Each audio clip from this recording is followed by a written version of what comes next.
Mr. Bill Frisell, well, first, welcome back to the 30th Festival International de Jazz de Montréal. It's not your first time here. I read someplace that it's something like, I don't know, you've been here many times, and now it's, the first time was 20 years ago in '89. Oh, Am wow. I right? You know surprised? better than I do, but wow, I know I've really lost count at this point. But that sounds like it could be 1989. Wow. So you're becoming accustomed to our festival, I guess. No, it's great. Mr. Frisell, you're a great guitar player, composer, songwriter, band leader. You've been a long way from that time to here now. And I read that you were raised in Colorado, so surrounded by mountains, and you first played clarinet, and then you discovered rock and guitar. And I would like you to talk about this surrounding your youth in this kind of music environment. And yeah, well, I mean, I grew up in Denver, Colorado, which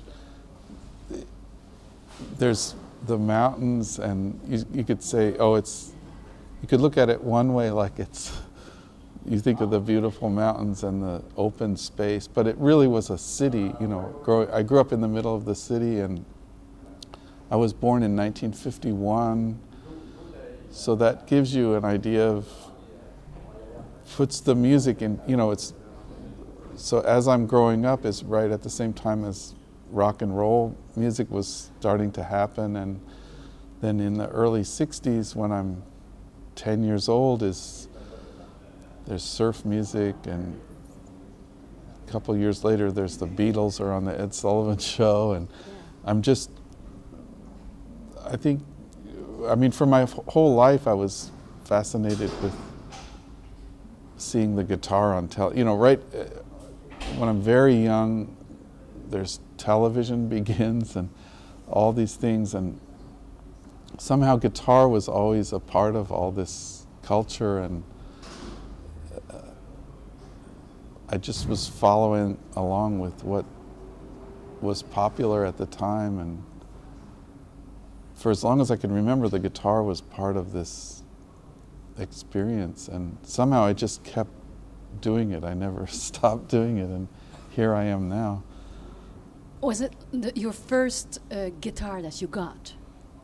Like, well, like there was, when I was maybe 12 years old or something, for Christmas I got this very cheap guitar that barely would play, but I could sort of make a little noise on it, and then, but that got me all excited about it, and then it was a few years later when I saved up my money delivering newspapers, and I got an actual electric guitar, and that was in like 1965, I think.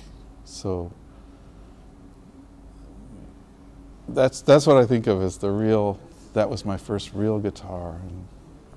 And who were your guitar heroes then? I mean, inspiration. Well, there's so many, and then on the television there was so much, there were all these music shows, Shindig and Hullabaloo, and there were, Saturday afternoon they would have these music shows with all these bands. So, I mean, there was there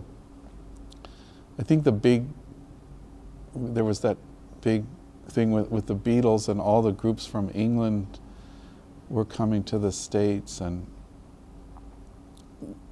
that kind of led me to then the Rolling Stones, and then I started to figure out that some of the songs that they were playing were coming from American musicians like Muddy Waters and B.B. King, or they were playing blues songs. That was the first way that I had of hearing blues, was coming from these English guys, and then I started to check out the older American guys that were playing it. And just one thing, I mean, music just, you step into it and it just pulls you along. It's like a river. It's a strong,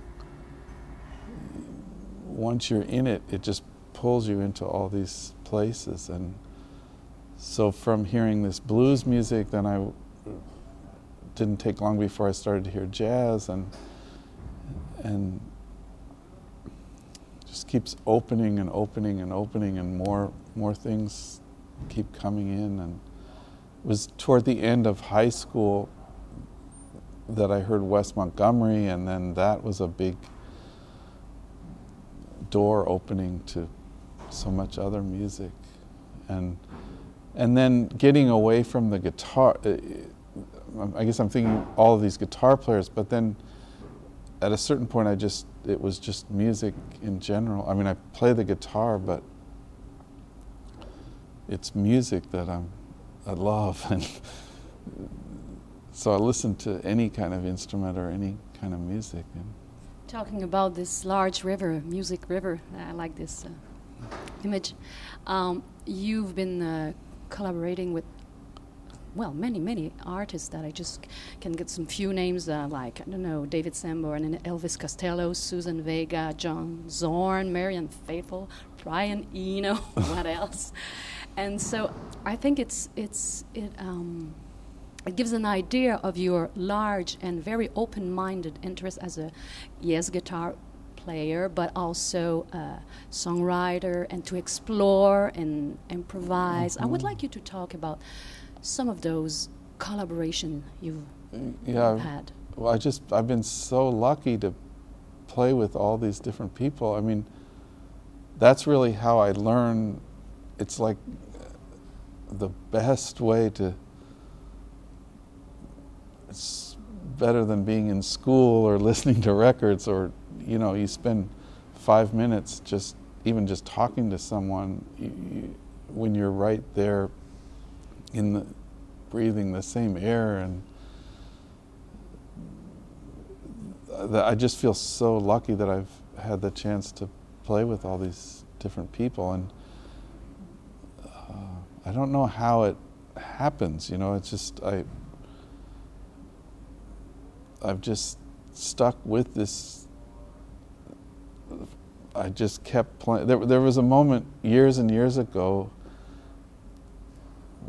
where I didn't really have any. I was teaching lessons in a music store, like teaching little kids, and living alone in a small apartment, and just, you know, nothing was really happening as far as a career in music. But I remember making a decision, okay, no matter what happens, I'm just going to keep playing for my whole life. I'm just going to play this guitar. And it was a clear moment, you know, whenever it was, 40 years ago or something. And